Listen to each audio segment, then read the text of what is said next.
C. Awesome. One second.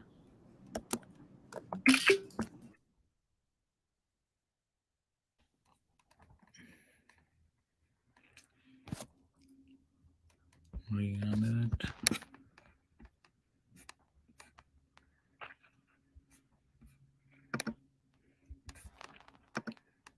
Oops, one. Okay, so I'm trying to make it live on LinkedIn. Give me one second. I think we are live on YouTube. Brown with this. Try creating a new broadcast. I'll just remove this Yeah, destination. take your time. Yep.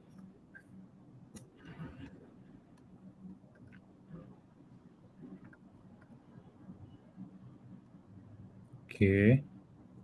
And then we.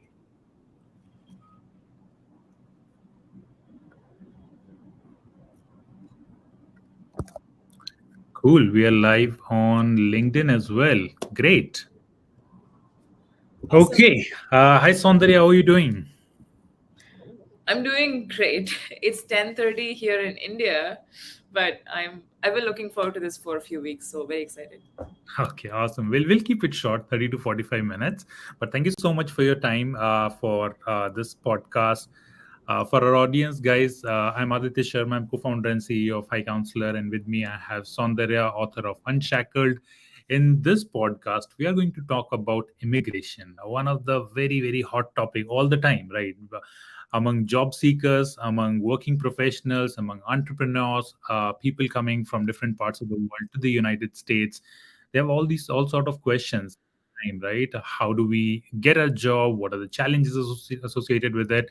And it has so many nuances. So in today's next 30 to 45 minute session with Saundarya, we're going to discuss about various topics related to it, and hopefully you'll get a lot of answers. Okay, and if needed, we'll schedule probably another session in a month or so if we get some questions around it. So happy to jump over there. So, Saundarya, to get started, why don't you tell us quickly about yourself, your background, and what inspired you to write about immigration? Absolutely. I, like many immigrants, came to the US for my master's. And I also, like many immigrants, joined a tech company and began working as a product manager. So I was at Salesforce, where I worked for 2.5 years as a product manager. And along the way, I wanted to quit my job and become a solopreneur slash entrepreneur to essentially start something of my own. So only when I really began looking into what that entails, I realized that immigration is far from easy. Um, I mean, I think we don't think about immigration until we really have to, which is why the layoffs right now have become such a news piece, is because when you realize you have 60 days to uproot your entire life that you've spent 10 years building and leave the country, that is pretty jarring, right, to do that. And so I'm really glad that there's so much focus given on the topic around immigration and hopefully updating some of the very old policies right now. What inspired me to write Unshackled is purely personal experience with immigration, just trying to understand what these different visa pathways are, trying to understand what are the deal breakers, and also trying to understand who else is going through this at the same time as me. And that's when I realized that I was not the only person who found the whole system frustrating. There were tons of other people. And I think that kind of gave us the motivation to actually write a book about this topic, which even a year ago this day, I was not planning to. It Mhm. all happened in the last 11 months, which is a crazy story for another day. Yep, yep. And Saundarya, have you written this book specifically focusing on like people coming from India or China? Because immigration policies are very tough for people coming from India and China. The wait for green card is like 15, 20 years compared to people coming from Europe or any other country. So is it for everyone or is it just for people coming from like Asian countries? Um, I think there are primary, secondary, tertiary audiences for the book. primary audience, I would say, is someone who is from India. I would not even put China in the bucket, only because the wait times for Indians are exponentially more than wait times even for folks from China. Okay. So, for example, wait times for China, I think, would be 10 years, but wait times for India is probably 50. So it's just, order of magnitude higher at this point. Okay. I heard it Um, was about and like so 15 to 20, but it's 50 years right now.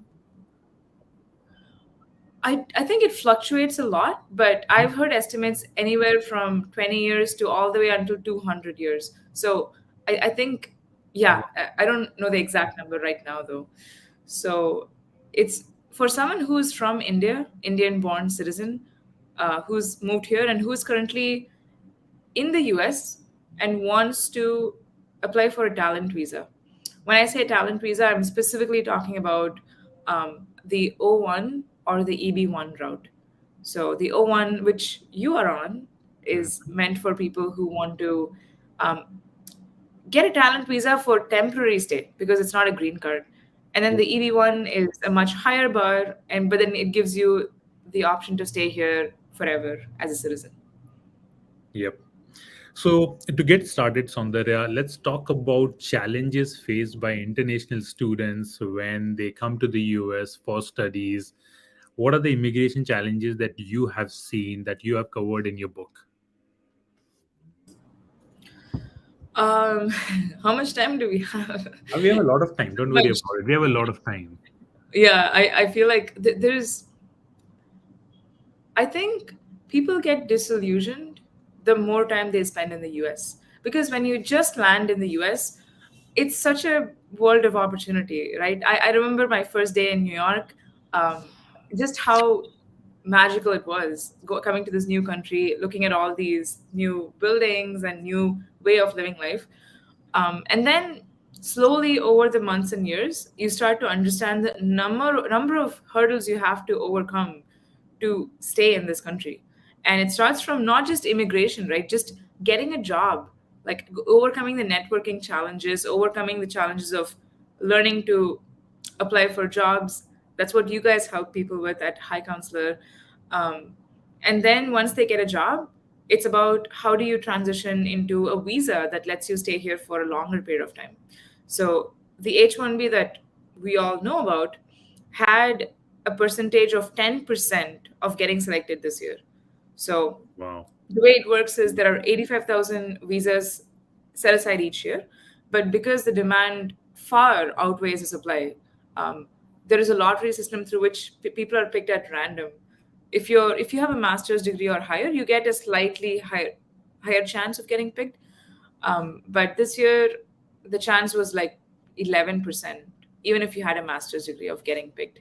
So, assuming that you do get picked, 1 in 10, then you enter this multi-decade long queue of eventually getting your green card and citizenship. Um, and even if you get your green card, it's still another like last mile to get your citizenship. So I feel like we just get disillusioned the more time we spend in this country, and I'm trying to help people take more control of that journey from early on and not wait until they're 10 years into their time in the US. Soundarya, when I came to the US in 2015, uh, every three out of one applicant used to get select for H-1B visa. So, like the selection rate was about 33%. Now you're mentioning that's about 11%. In the future, you can anticipate, right? It's going to be like less than 10% for sure. Right. So let's talk about Yeah. what happens when somebody tries to find a job here in the US on visa and the limited number of job options, right? Not every company sponsor visa, the challenges that they need to overcome. So can you talk about challenges for a student who has spent probably 50, $60,000 in bachelor's? So I think bachelor's degree is even more expensive. Master's degree cost about $60,000. That's what I Right. paid for my master's. But after that, searching for a job, I think it's way more difficult than someone who has a green card or a US citizenship. So would you like to talk a little bit about that? Um, Yeah, I think sorry, did I just lose you? Can you hear me? Just for a second, yeah. Sorry about that. Just Wi-Fi. So for someone who is an international student, the clock over their head is the 90-day clock, right? The moment you graduate from your master's on an F1 student visa, you have 90 days of unemployment. So you can only be unemployed for 90 days on your OPT. Um, and you get another extra 60 days on your STEM OPT, Hmm. which essentially means you have a clock that's like ticking the moment you graduate. And so I feel like this adds extra pressure for someone who is an international student versus a citizen from the US, which, I mean, you could also say that that adds resilience. That is the one trait that I've seen across everyone that I've interviewed for my book, is that because of all the deadlines and the extra pressure and the sword hanging over your neck, I think immigrants are just by virtue more resilient and entrepreneurial, which is also why we start many more companies than non immigrants at this point. Hmm. From your interviews, could you recollect any of the stories where you found someone in very challenging situation or facing this immigration issue after they completed their graduation? And would you like to share any of those stories? Yeah, absolutely. I remember the story of Victoria. So, Victoria Germanova um, is the second story in the book. She's in the chapter on the H1B, actually. Hmm. So, she came from London to pursue her MBA at Stanford Business School, you know, one of the best business schools in the country. So she came here with a lot of, like, she didn't know exactly what she was going to do, but she wanted to figure it out. And over the course of her MBA, she realized that she actually wanted to be a founder and start her own company. She does not want to join another company. So she got in touch with this lawyer who kind of helped her understand her options. And they realized the H1B was her best option at that point. So they put together this whole application, and this was in 2021, I believe, after the electronic registration system came into play. Hmm. So they put in an application for $10, and they waited for a few weeks. And against all odds, she got picked in the lottery. Hmm. And she tells me about this moment when first she realized, oh my God, I actually got picked in this lottery where the chance was 1 in 5. That's pretty amazing. But then she realized she had only 90 days to submit her whole H1B application, which meant she had to raise enough money to show that there is enough capital in the company to pay an employee. Yep. So that is one of the clauses of the H1B, is that if you set up a company on an H1B and hire yourself through that company, you need to have enough revenue, or you need to have enough viability to take care of an immigrant, right? Like that's pretty basic. So she talks about how, like, it's such a bittersweet moment of realizing that you just got picked in this lottery, but also that now you have to spend the next 3 months working like hell to raise $150,000. I think that's what she wanted to raise back then. So I feel like she was telling me how she knocked on the doors of 80 investors. That's 80. And 79 said no. And Hmm. then one person gave her that yes that she needed. So it's just, I feel like it makes you so resilient and prone to rejections and no's, the whole immigration system, which in the long run, I think everyone is thankful for it eventually, but it doesn't feel like that in the short run. Yeah. And when people get a job on H1B, you mentioned about the 60-day clock. And I think a lot of people were impacted by layoffs recently. I mean, if the number is right, I think 270,000 people in tech recently got impacted through layoffs. How do you see life of someone who's an H1B, probably with two kids here, going to school, have a home with probably 10 year of loan, and suddenly this person has got laid off and has 60 days to find a job? Were you able to like meet anyone who went through this situation, and how did they overcome it? or did they go back to India? Um, I know of many people who got laid off, but interestingly, they all did get a job within the 60 days. At least the ones that I know of. Mm-hmm. Um, in fact, when I was reading some Forbes opinion piece recently, it mentioned that, okay, I don't know if it's true, but it said 90% of people on H-1Bs who got laid off figured out and got a job in those 60 days. I don't know about the source though, but I thought that was actually pretty high number given that we're in the middle of a recession.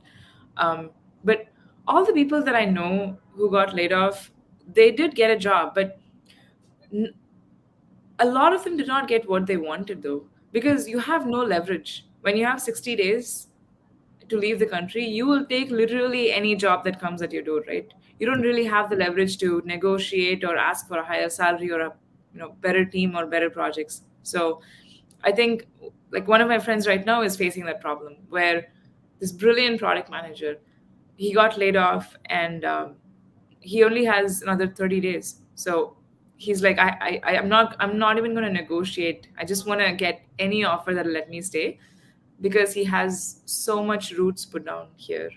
And he doesn't even have a family. So for people who have families, I think the option is to switch to a B1 or B2, like tourist or business visa, just in the interim. Um, go on a dependent visa if their partner has a stable job. Go back to school, which I feel like is such a, I don't think it's an option that anyone would prefer unless they really want to go back to school.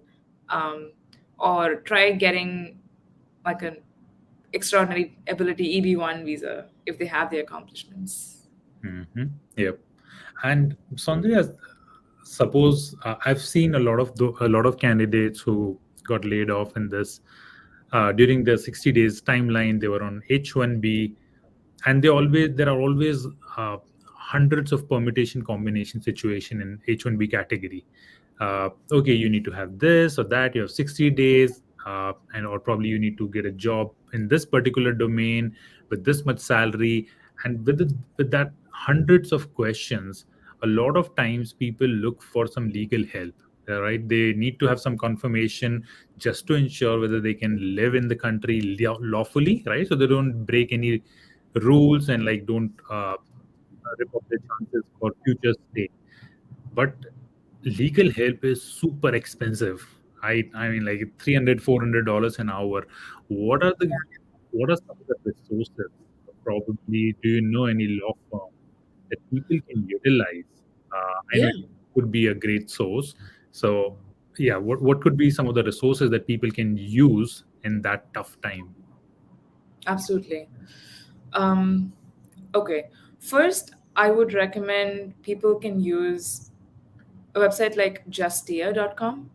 That's just, yeah, justia.com. Hmm. It's a forum where people can get legal help from lawyers. You just post your question, and someone in the forum who's a licensed attorney responds to your question. That's one. Hmm. Second is you can get free consults with a lot of lawyers provide free consults at this point.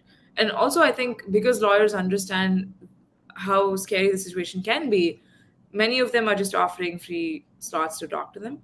So I know that avvo.com, avvo.com, is a pretty popular website where people can get free consults. Um, Beyond that, I, for example, I recommend a bunch of attorneys within my network who all respond to emails for free. For Okay. example, if you just want to email them and ask them, hey, this is my situation. Can I stay in the country legally or do I need to be doing something? I feel like the really good lawyers always respond to such questions. They're not going to be saying that, pay me $100 first and then I'll tell you. Hmm. So I would say for anyone watching this, if you need just quick legal help and you don't want to pay a few $100s, which I totally understand, just message me on LinkedIn or email me. My email is also in my LinkedIn summary, and I can connect you with someone who will be able to provide this free help. Yeah, no, I think that would be very, very helpful. I remember a time when I was working on H1B, and I had some questions, and I literally paid $200-300 an hour. And at the end of that conversation, sometimes you're still in the dilemma. Okay, and now what to do, right? So the Right. situation doesn't change much. But no, that's very helpful. So, Saundarya, let's talk about the path of entrepreneurship. Like these days, startups is like hot topic, right? People want to start their company, they want to start something of their own. But as an immigrant, it took me 3 years to figure out how I can start my company, raise funds legally. What are the different paths? If you're in the US, probably working on H1B, or you're a student on probably F1 visa, Hmm. what are the different ways in which people can start their entrepreneurship journey? Yeah, absolutely. So I have a copy of my book over here, Unshackled, That's and amazing. By thanks. the This way, is the let's talk about quickly about your book launch that is happening very soon. And guys, I'm going to be at the book launch, but I'll let Saundarya talk about it. Like when is it? Where is it? How people can attend it?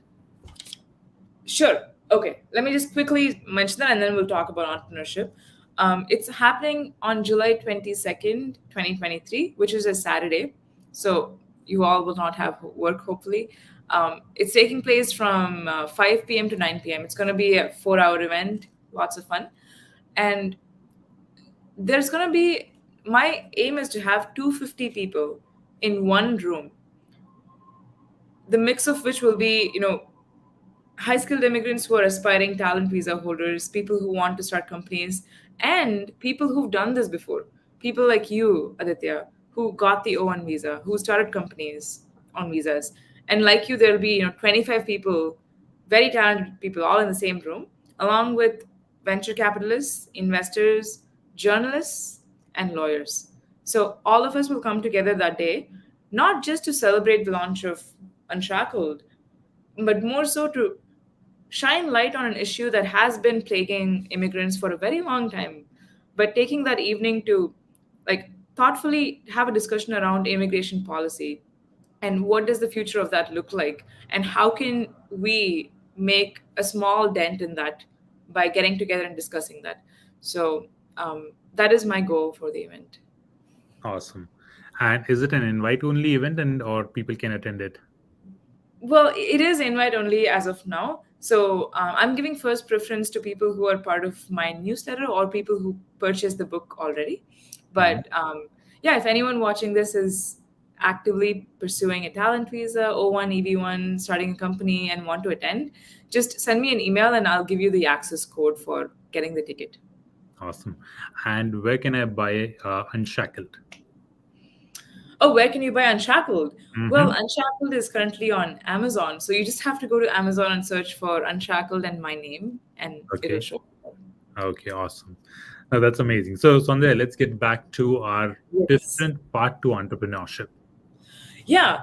Um, so I wanted to open the book because in one of the first few pages in the book, there is like a mind map that we created to Mm-hmm. help people navigate the book. Think of the book as a map of the immigration system. So we wanted to create a pathway for them. So if someone wants to become an entrepreneur, we have 8 chapters that talk about that. So 8 chapters that show 8 pathways through which you can start a company um, without a green card, without getting your EB 1, 2, 3, whatever it is. Okay. I feel like the most obvious pathway is the O1 visa, the one that you yourself are on right now. Even though the O1 was never meant to be a startup visa, it just became one over the years because there is no startup visa in the US. Mm-hmm. Um, there was a whole movement 10 years ago to introduce the idea of a startup visa, and it had so much support. Both sides of the aisle, like the Democrats and Republicans, wanted it, but for yeah, it's a very long story why it never happened, but very sadly it just never materialized. So I feel like because there is no startup visa, lawyers have been using the O1 as like a fitting this square pegs in round holes kind of solution. um, the caveat with the O1 is that you need to be extraordinary in your field. Like you need to satisfy 3 out of 8 pretty high bar criterias to get the O1 in the first place and then start your company. Um, but the good news is the O1 has no minimum salary, no annual cap, and you can keep extending it forever. Yep. So I feel like um, every option has a caveat to it. So I realize with immigration, it's not even about finding the best option. It's just about finding the option that fits your needs the closest, because nothing is going to be ideal for what you're looking for. Um, that's the most common one. I think the second one that's kind of picking up more steam right now is something called the IEP. Have you heard of it yourself? No, I've never heard of it. Oh, cool. I'm surprised actually that I thought maybe you might have heard of it. Hmm. Actually, it is not very popular, but I think it's slowly picking up some steam. IEP means International Entrepreneur Parole. So Hmm. it's a parole, not a visa. It's confusing, I know, but parole means parole means you are authorized to like stay in the US for a very temporary period, um, and it does not give you an option to apply for a green card. You still have to be on a visa to apply for a green card, but it gives you the option to move to the US to build your company. And the good thing about the IEP is that you can own 100% equity in your company, Okay. and you don't have to be extraordinary yourself. You just have to satisfy the requirement of raising $250,000 from an investor, a credit investor. You should be owning at least 10% equity in your company, and you should show some sort of like growth potential for what you're working on, the fact that you're going to hire people in the US. Hmm. So um, the IAP is not very popular because it does not have premium processing. So if you apply today, you just don't know when you'll get the result. It could be in 5 months, it could be in 1 year. Oh, So that's a long time. why would someone apply if they don't even know? Like that's the problem with the IEP, is that if they could introduce premium processing, I think yeah, it would just get a lot more popularity, a lot more awareness. And for Um, our audience, Soundarya, can you talk about like what is premium processing? And I think that is applicable for H1B, O1, and every other visa. Yeah, almost every other visa, I would say. Some don't have it still. Premium processing just means that you pay an extra $2,500 to get the decision on your application within 15 days, Hmm. 15 calendar days, I think. So almost everyone who applies for the O1 that I know of goes through premium processing, because otherwise you have to wait on average 3 months to get the result. Yeah, So that's and you get very anxious during that period. So you're like, okay, take 2,500 and give me result as soon as possible. exactly. And I also think anyone who wants to start a company, um, hopefully money is not a problem that much, because you've raised money for your company probably. And so paying that extra 2,500 is like a just part of the whole package of how much you're paying. Hmm. But these are the two options. And H1B, of course, is the other option. That's what Victoria, who I've referred in my book, used. H1B is tricky though, because you have to, like, first of all, H1B was never meant for founders. It Hmm. was always meant for companies to hire specialty occupation, like skilled immigrants. So the fact that you set up a company and you're hiring yourself through that, it raises a little bit of red flag for USCIS, but people have done it before, like Victoria. And I think it's just about working with a lawyer who's done that before. Like, definitely don't work with someone who's doing it for the very first time, um, using the H1B. Yep. And the last visa I'll just quickly talk about is the H4 EAD. Yep. So H4 is a dependent visa. Um, every visa category in the US has a dependent visa associated with it, except for the B1, B2, the tourist visa. So H1B has an H4 dependent visa associated, which means you can bring your spouse and children on the H4 visa. Um, it is the most popular dependent visa just because H1B is so popular. And in 2015, President Obama signed an executive order, which just means that it's not a law, but it is an order signed by the president, which gives H4 dependents the option to apply for work authorization, which Mm-hmm. is the EAD card. It's called an employment authorization document.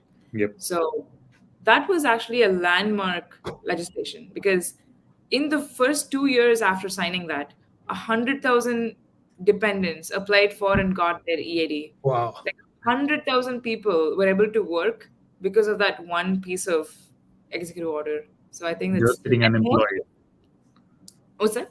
and they were sitting unemployed until that document was signed.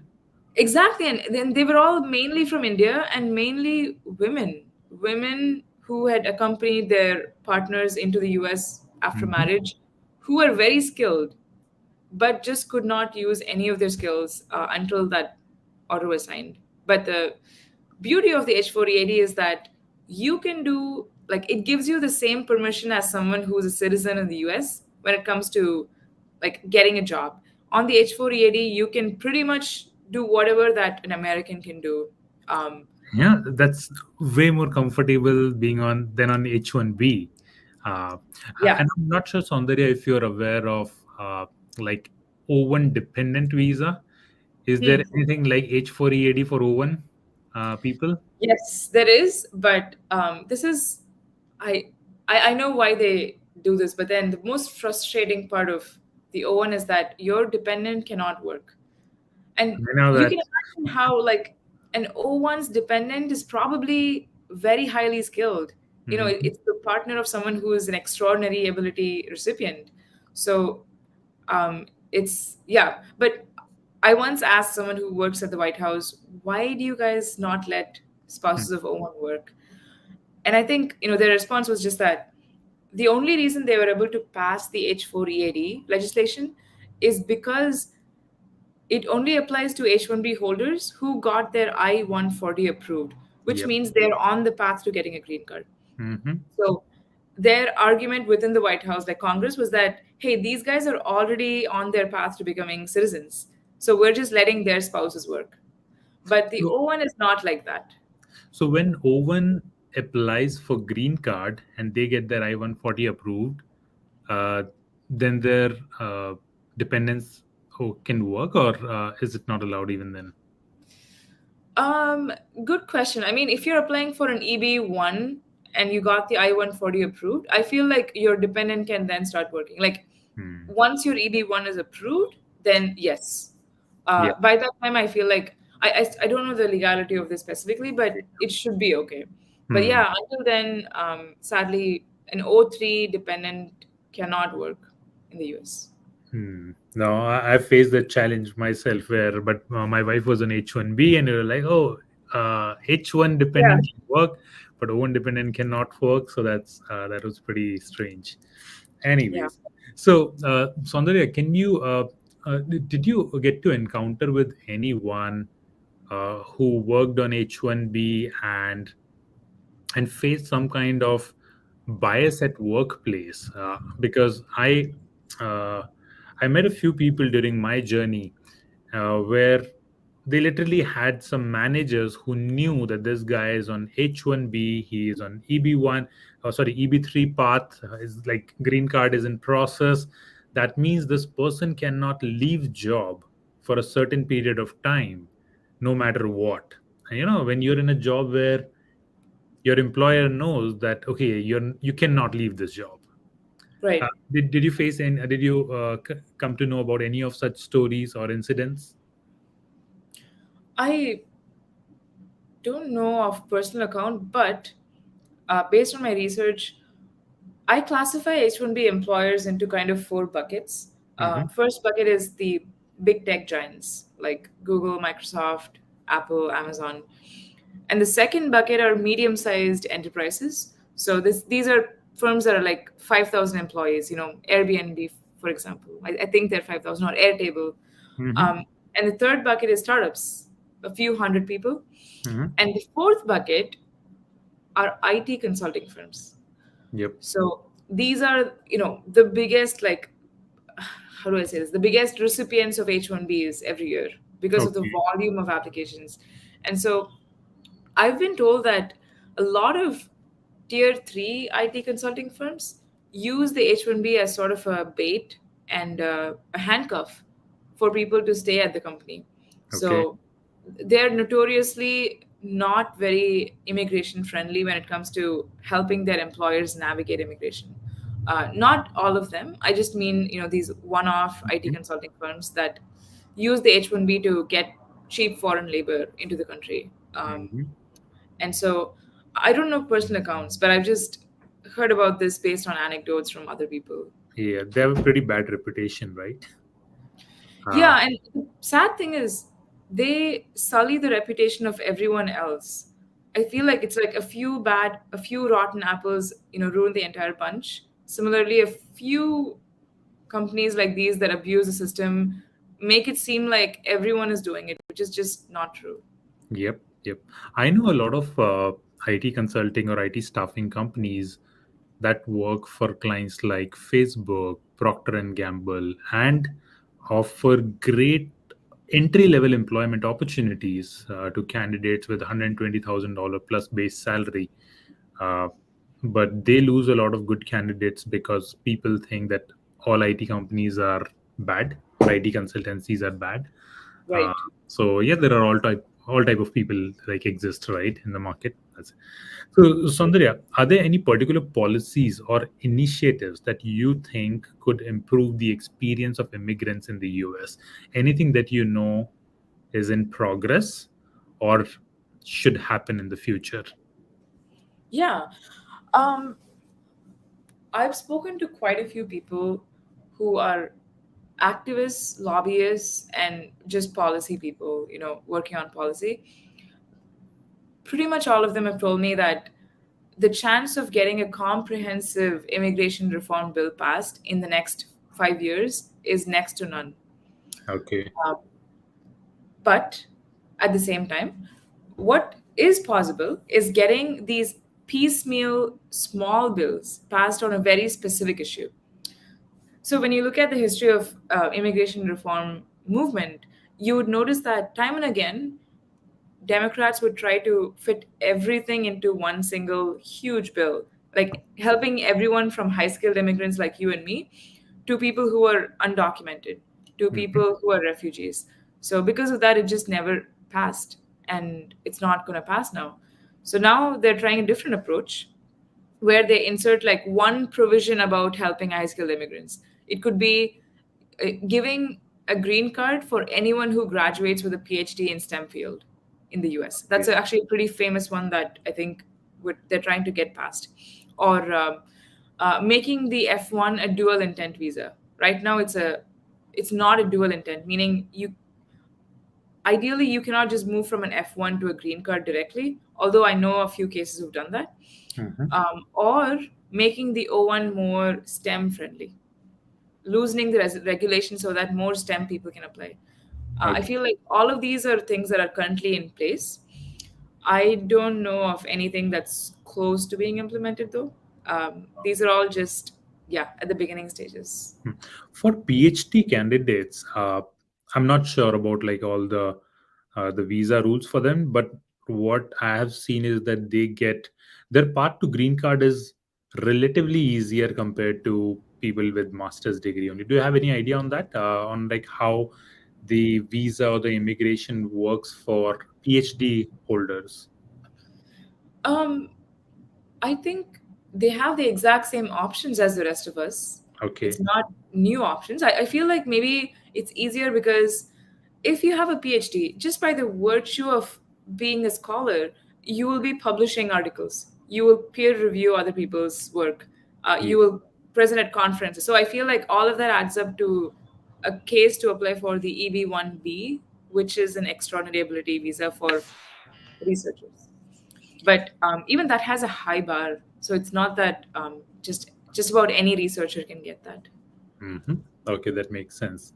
So Andre, I know we discussed about history of visa, but I forgot to ask question on that. I would love to touch on that topic. Do you have any idea about how this visa thing got introduced, and why hasn't it changed for a very very long period of time? Any idea about like the history of this immigration visa in the US? Yeah, I think when you look at the history, right, there are certain points that stand out. So 1952 was, I think, the first time that the US introduced comprehensive immigration reform to kind of codify the immigration system and how things work in the US, how to let people in from other countries. And then 1965 was the next major reform after about 13 years. And that's when they also introduced the H visa, Okay. but not the H-1B. The H-1B was introduced only in 1990, which is the last time the US went through comprehensive immigration reform. So it has been 33 years since we last actually reformed our immigration system, which is also why there are so many issues, because the cap of 85,000 was really set up like back in 1990. um, so first it was 65,000, and then they increased it to 85,000 after 10 years, and then it never changed. Um, or the cap of 7% on every country, which is the green card cap, was also put all the way back in, I think, 1990 or 1965. So the reason it hasn't changed in 33 years is that is that both sides of the aisle, Republicans and Democrats, their primary goal is to keep their seat in the office. Hmm. And because of how divisive the country has become over the years and over the decades, that if you look at the most red states in the US, the Midwestern states, and if you go talk to people there, their perception of what immigrants are and what they do in the country is so much different from someone who is in a blue state. And when Hmm. you talk to them about their view of immigration and immigrants, so I feel like that's one aspect of it. But I'll just say that I've also come across several polls where they polled the entire American public, and they found that, in fact, 80% of public are in favor of reforming immigration to help Wow. high skilled immigrants specifically, not just any immigrant. But the problem is, every time there is a reform being discussed for high skilled immigration, it gets snowballed into this bigger reform for everyone. And so it just never passes, which is why finally they're trying a different approach, in the hopes that maybe we should just focus on one issue at a time and not try to combine everything into one. That totally makes sense. And guys, this is very helpful information. And I would recommend you to sign up for Saundarya's newsletter. So, Saundarya, would you like to talk about your newsletter? I signed up for it and I get really useful information. But if you can Thank talk about it, what do you cover, right? How frequent it is, I think that would be very helpful for a lot of people. Yeah, thanks. So the newsletter is just go to readandshackle.com. That's enough. You don't have to go to this full address. So readandshackle.com, we send out a newsletter every Wednesday. And we actually spend like 10 hours a week, to be honest, curating that newsletter, because we go through so many sources to find the best top three stories, top three resources, one fun meme about immigration, and some updates from my side on Unshackled as a project. So, yeah, I just want to really help. Like, I want to change the perception around immigration as something that you think about only when you really have to something that you kind of take control of from the moment you enter the country. And I think the newsletter is kind of a vehicle for that, wherein we remind people this is happening. Like, go sign up for this webinar. Here are your resources, and so on. I think I particularly I love that word when you said you control your immigration right from the day you enter in the country.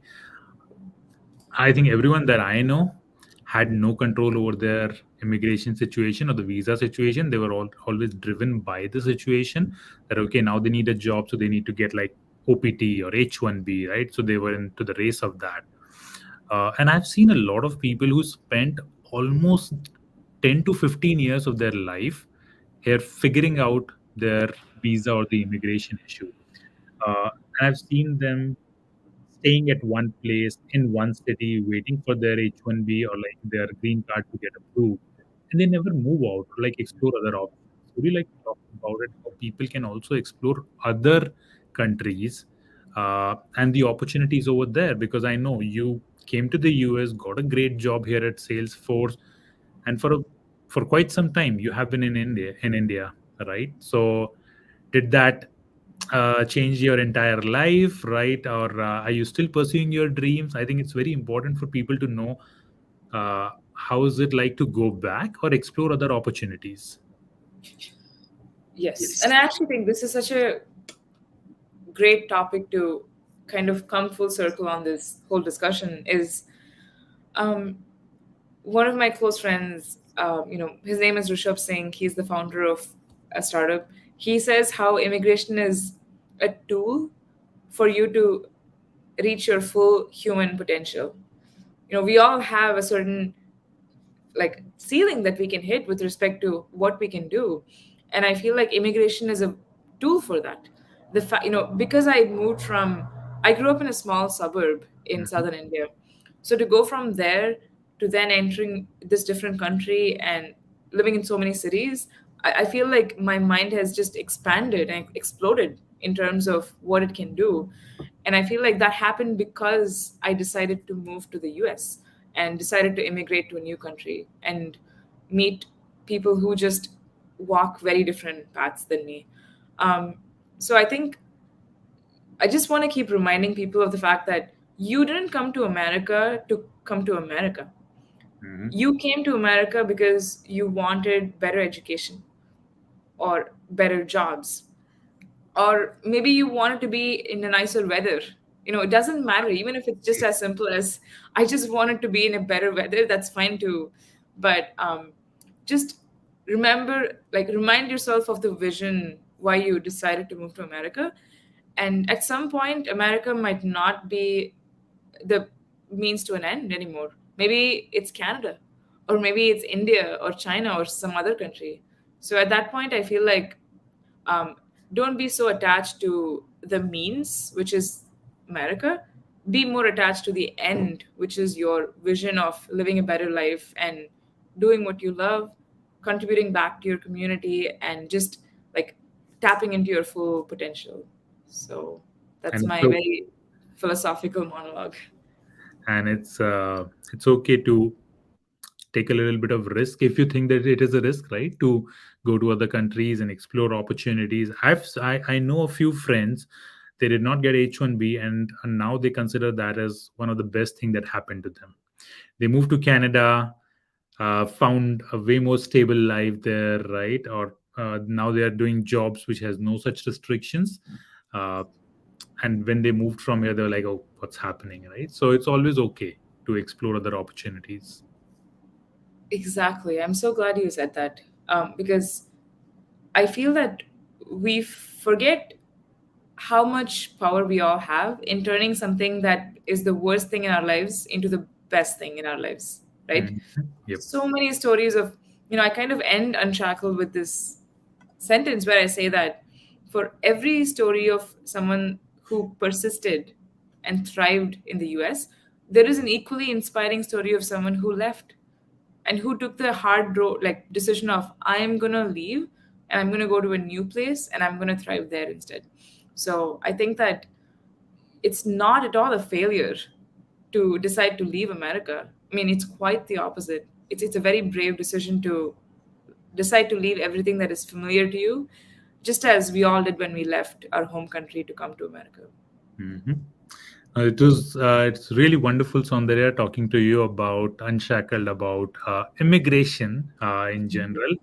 And I think we covered a lot of interesting topics, questions that probably we encountered at some point in our journey in the last 5 to 6 years. And a lot of people are currently, like, will definitely encounter this, right? Probably facing these scenarios these days. So, yeah, thank you so much for your time. And I look forward to connecting with you again. And I'll keep on sharing this podcast clips with my audience right over the period of time. And if we and I'm sure we'll get a lot of questions around it. So who Thank you. knows? We'll plan another podcast probably in the next coming months. And good luck with your book launch. Really excited for that. Thanks so much. This was really, really just fun to talk about. And I guess I'll see you in 7 weeks at the For book sure. launch. Sure. I'll see Awesome. you then. Thank you so All much, right. Andrea.